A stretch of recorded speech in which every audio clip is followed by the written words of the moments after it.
Hello, today we're going to walk through the employee availability process in BarSight. Employees can easily submit their availability requests by heading to My Account and clicking on Change Availability. Whether they're using a laptop, mobile device, or the BarSight app, the process is generally the same and the screen will look like this. The employees will be able to select between available, not available, and then your custom day shift, night shift, and whatever else you define in your account settings. We'll go over that in another video. There's also an option at the end here called max days, and this just selects the maximum number of days the employee prefers to work.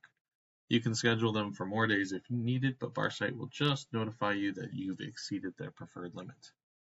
Now if we head back to the employee list and select an employee, let's go with, you'll see a screen here down at the bottom for the availability. It looks very similar to the availability request form, but with an additional option for you as the manager.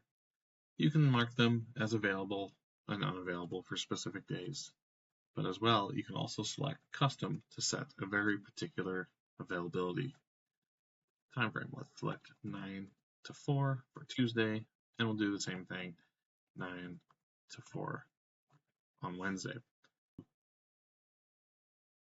This will set the employee's availability window to these hours, so any shift that falls within that time frame is fine. If a shift falls outside of these hours, BarSight will give you a warning that you've scheduled outside the employee's availability. Once you're done, click Save, and everything will be updated accordingly.